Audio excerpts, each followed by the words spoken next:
Bonjour. Alors du coup, moi je m'appelle Laurent Dameret, j'ai 21 ans. Je suis d'origine du Nord. Et je suis actuellement au Gaming Campus et je suis en deuxième année. Avant de venir sur Lyon, j'étais en bac STI 2D, en particularité en SIN, en système informatique et numérique. Et voilà. Alors, avant j'étais sur League of Legends, j'ai pas mal poncé le jeu. J'étais à un moment dans le gros niveau, bon, j'étais un OTP, un One Trick Pony. Je jouais un seul champion, j'étais deuxième de France, j'étais Challenger 878 LP.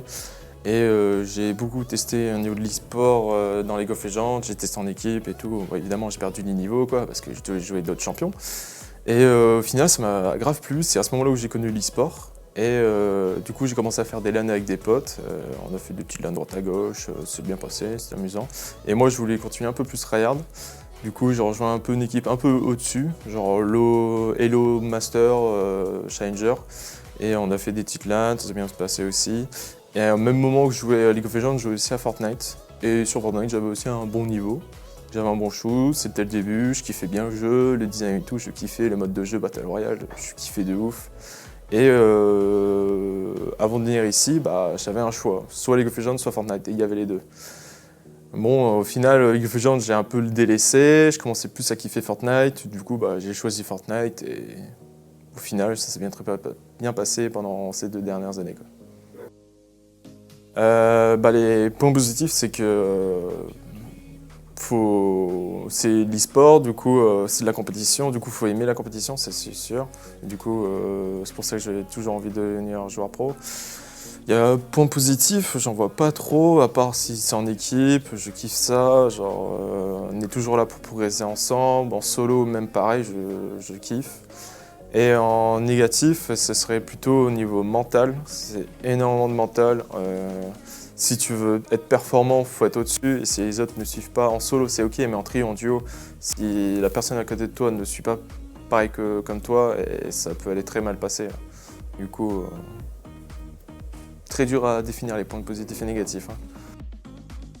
Il y a certaines équipes, mais j'ai pas eu de réponse pour l'instant, mais il y en a quelques-unes qui m'ont déjà contacté, mais c'est pas ce que je recherchais, mais à mon avis j'aurais dû accepter. Peut-être un petit regret que j'ai fait. Fallait à mon avis, pour être joueur pro, même si on peut pas espérer de rentrer dans une équipe comme ça grande d'un coup, faut commencer par petit et au final aller le plus gros. Et du coup, faudra que je reprenne par ce chemin-là. Mais il y a certaines équipes qui m'intéressent beaucoup, c'est les grosses équipes évidemment, qui ne veut pas entrer dans Vitality, dans plein d'autres équipes, BDS, etc. Genre, c'est incroyable, MCES pareil. Du coup, c'est le grand rêve quoi, quand même.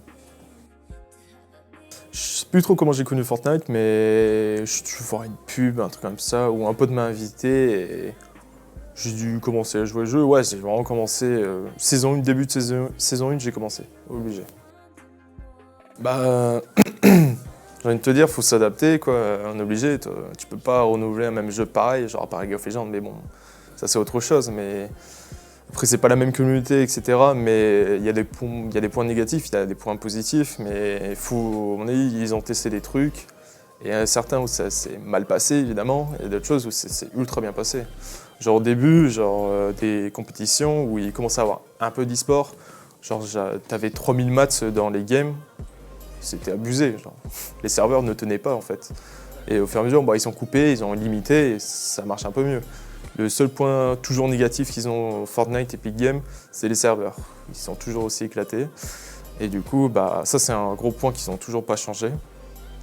Et au niveau des armes, etc., en soi, c'est d'autres mécaniques qu'il faut avoir, c'est toujours cool, c'est un changement. Et du coup, ça change aussi le gameplay de chacune des personnes, ça change le spawn, etc. Nous, ce qu'on aime beaucoup, c'est le changement en fait. C'est pas toujours la même régularité, c'est pas la même chose en fait. Et on dit c'est peut-être un peu pour ça que j'ai quitté LoL un peu. Ma mère, elle me faisait, au début quand je jouais aux jeux vidéo, c'est comme tout le monde, c'est addictif, etc. et tout, à l'ancienne. Et au final, quand je lui ai montré des trucs que je pouvais faire, que je pouvais gagner de l'argent tout seul ou quoi, et que je lui montrais mes capacités, que j'étais pratiquement toujours un peu dans le top classement, que j'y arrivais, où je lui dis qu'en gros, que même avant l'e-sport, les joueurs pros, ça n'existait pas trop. Elle me faisait pas trop confiance, mais début lycée, je dirais. Là, elle commençait à me voir que j'avais un gros potentiel dans les jeux vidéo. Et du coup, au fur et à mesure du temps, elle me faisait confiance. Mais au début, il y avait du mal, comme tout le monde, je pense. Il y avait beaucoup de mal. Et ensuite, après, elle est venue par soi-même pour voir comment c'est. De toute façon, ma mère est comme ça, elle veut voir et elle dit ce qu'elle en pense. Et moi, je lui ai dit mon avis, etc., que c'était un bon choix à faire, qu'on a comparé plein d'autres écoles, etc.